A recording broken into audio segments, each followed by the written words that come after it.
I sold the RX8.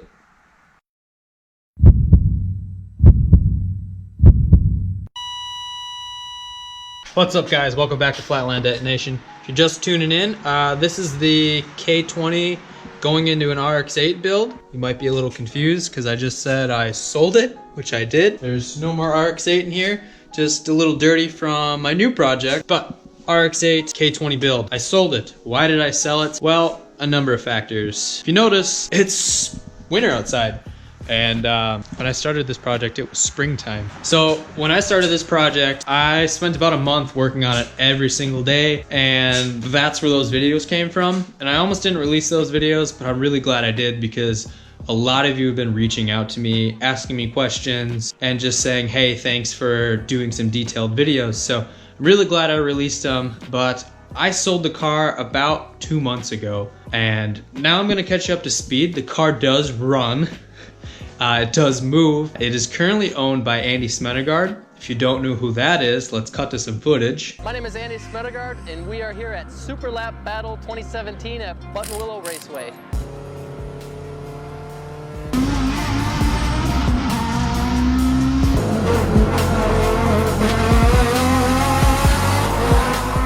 Andy is a beast. If you have a car that needs a K-Series engine put in it, or an Evo that needs work, or anything, if I don't want to do something, that's who I take my car to. Andy is awesome. So if you guys could go over, like his page, just give him some support. Please though, do not blast him with questions about this car. If you have any questions, just direct them towards me. I can answer them. Andy's running a business.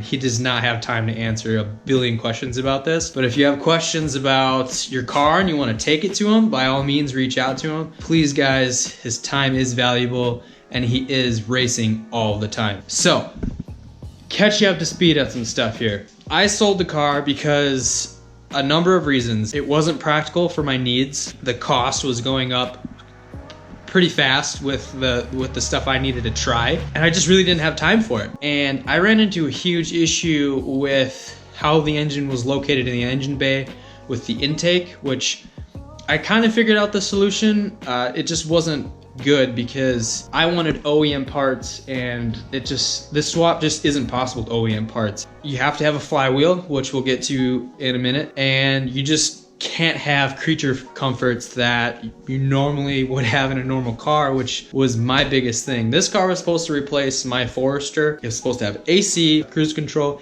and heat. Main things that any human being wants in their car, I could not have. I reached out to Andy because Andy's awesome at these swaps, and I said, hey, I'll sell you the car for way cheaper than I bought it for. Just please, please, please get it done so we can prove to everyone it can be done and show how it can be done. So let's head over to Andy's right now and we'll take a look at a running and driving RX8. It's not done yet and it's not what you expect, but it's gonna be an awesome ice race machine.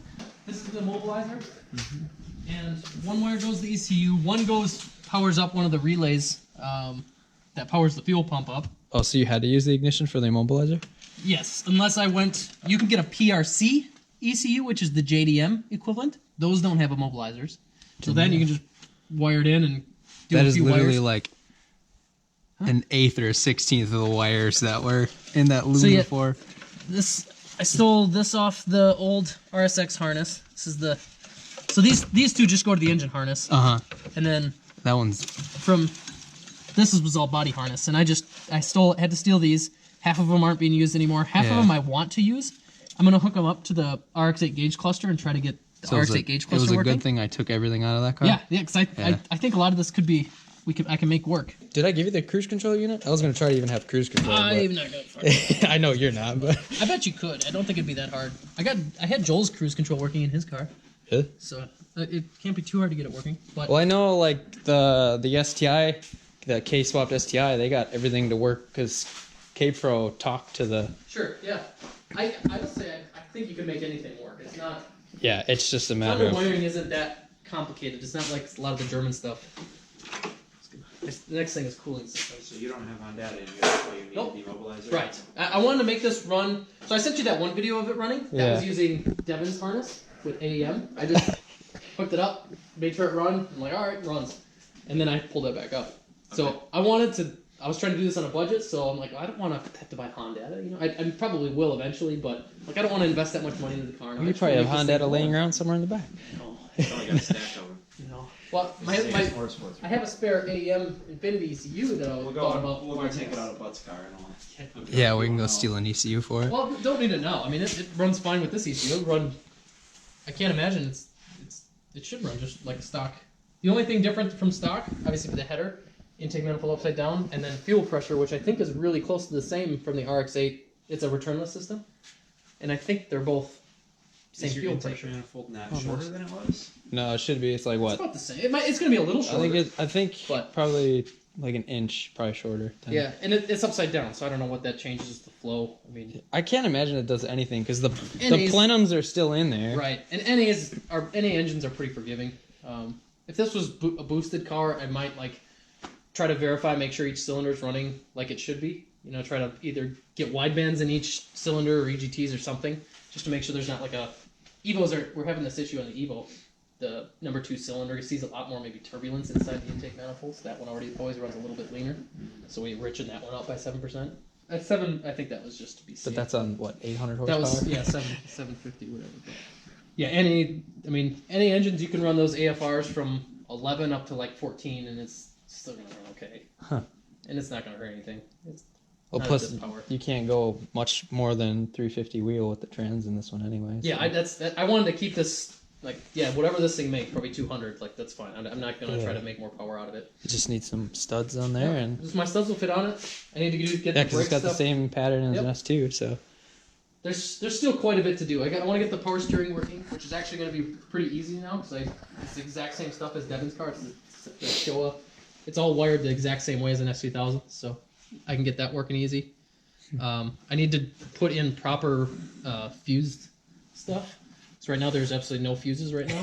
So I just have to disconnect the battery. I don't want to burn the thing down. Light it on fire. So yeah, I need to get the ABS. I want to get the ABS back in here because these cars, I guess I don't know. It's like the S2. I think it's going to change the proportioning. Yeah, and I don't know why the guy he relocated to the other side because he's going to do a 350Z engine in here. I don't know if I have to do that because there's really not much room. I know the LS guys they put it right under here. Okay, it might fit. It's going to be tight. Pretty limited, but. I don't think they have all this sitting. Yeah, I could always move it up here, and I'll just have to run some new lines. Yeah, I mean it's just a matter. I think these went to the rear, so I'd have to. Yeah, and he didn't have correct. They're just pressure fittings instead of. Yeah. Oh, that wasn't factory. No. Okay. No, he just put some pressure fittings on there instead of doing a bubble flare. Sure. Which is probably I'll just probably run all new brake lines. I want to get like the working brake lights working. I want to get the windows working. Make it street legal so you can actually drive it to the. Not completely street legal, but like enough. But Wisconsin street legal? Yeah, I want like headlights and. Yeah, headlights would be really nice, especially for night events. I can do that. You have to go full rev limiter. Fuel pump, Brian.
Seems to work pretty good.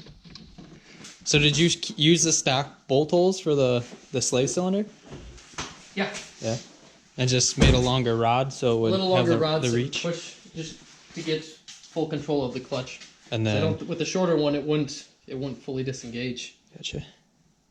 Did you have to slot that PPF to get it to sit? Yeah, I had already slotted it before I brought it over here. Slot the what? The power plant frame, the trans brace with to the the trans rediff bolts thing. too. I had notched them out so you could really? slide the trans forward. Oh, yeah. they're not normally notched like No, that? they're not. No, I notched them so because I wanted to move it forward so we could keep that heater core in there, but just wasn't really an option. So that works. That works. It could be. I think it could be done. You'd have to like.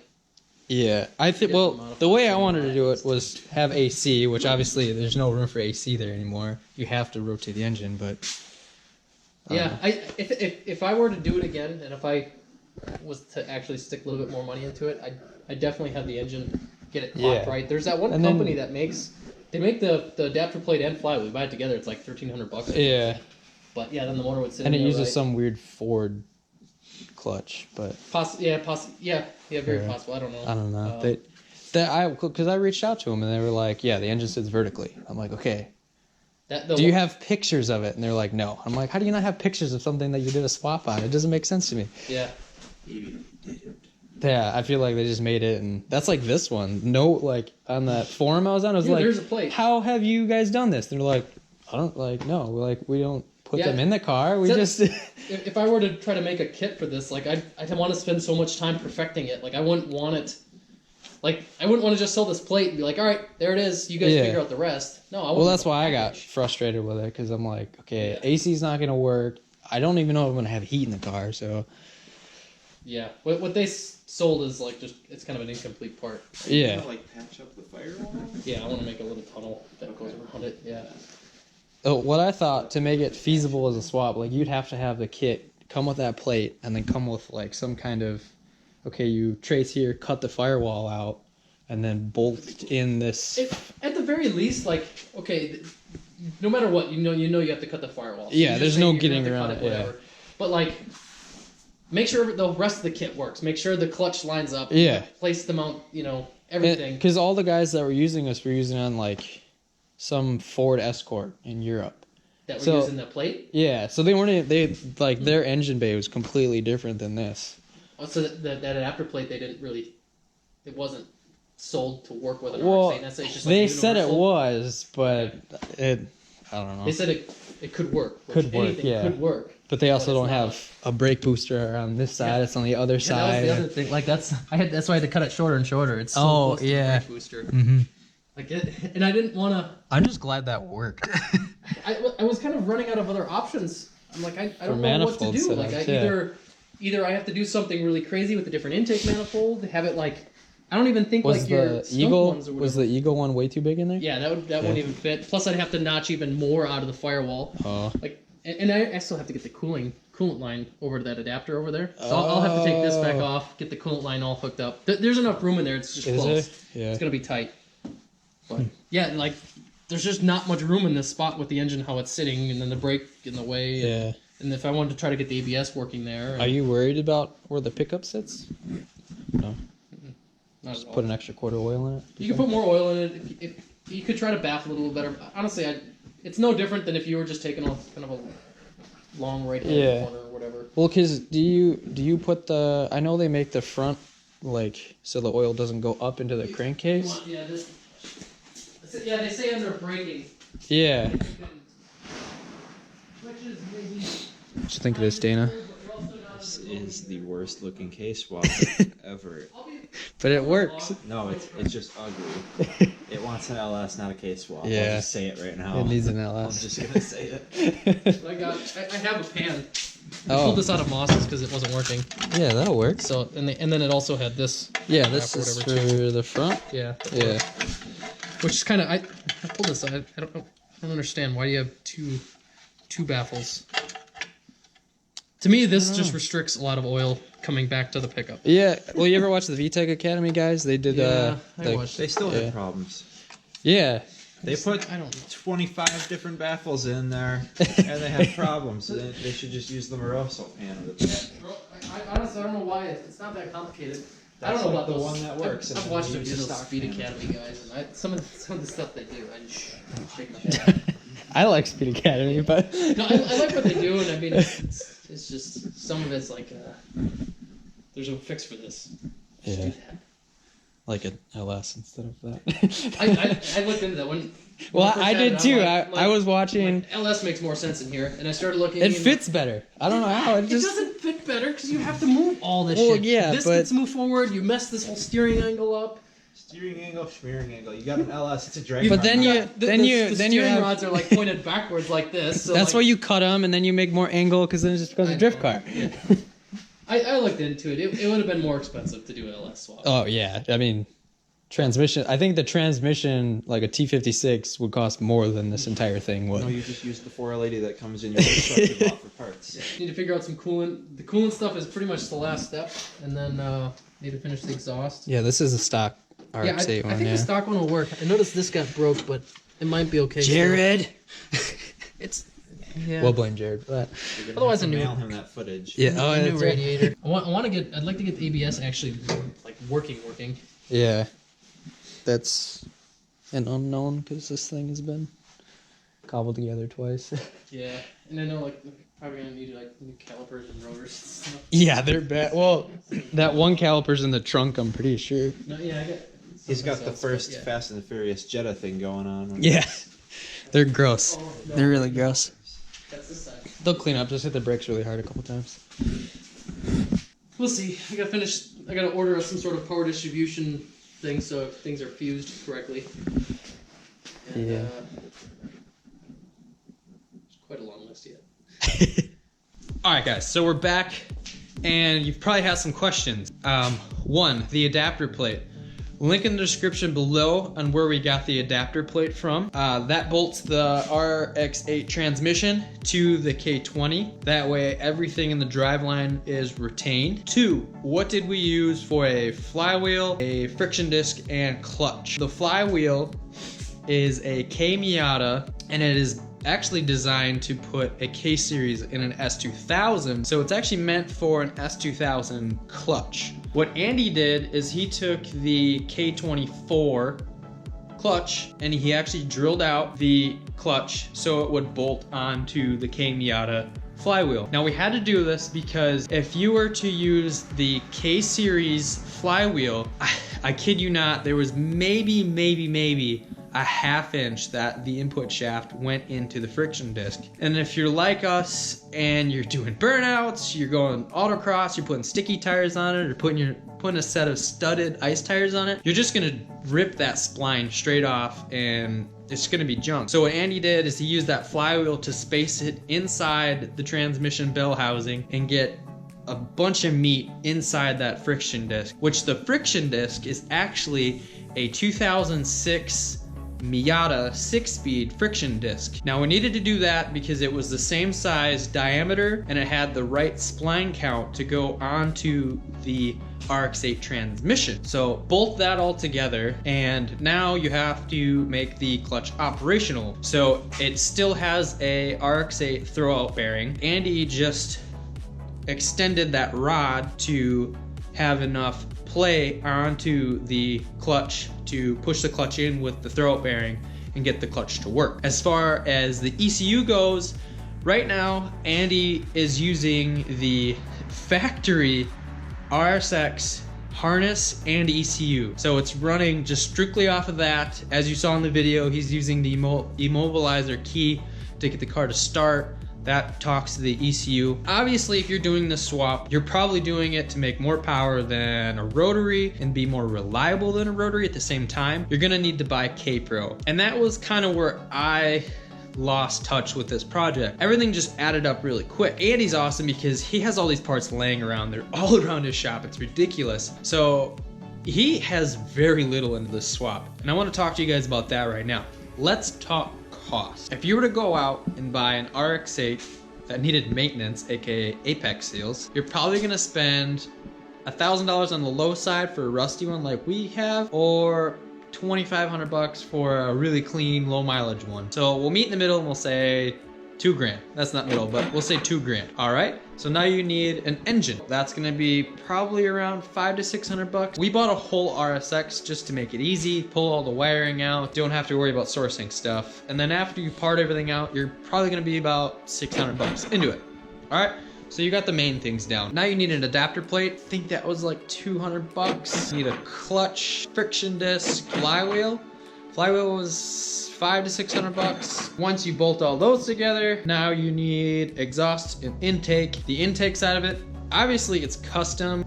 We'll say 75, we'll say 100 bucks to have it welded by someone professionally. Exhaust side, you're probably gonna spend 100 bucks on some S2000 guy upgrading his header, and you buy his header for like 50 bucks, have it welded for another 50 bucks. So 100 bucks on that side. The engine mounts to put it into the car, we'll value that around 100 bucks just for the bushings. And he had all that stuff laying around, so it was free to him. If you were to get into the expensive side of it and get an ECU that you could tune, you're gonna spend 600 to 700 bucks on a K-Pro ECU. Obviously these prices are all US prices, so you'll have to convert them if you're in another country, and you would have to buy a manual transmission in RX8 in order for it to be that low. So I'm terrible at math and I wasn't adding that up, but here's your grand total, give or take a few numbers. So all in all, it's not crazy expensive, but for me, having a car that's not practical to drive ever,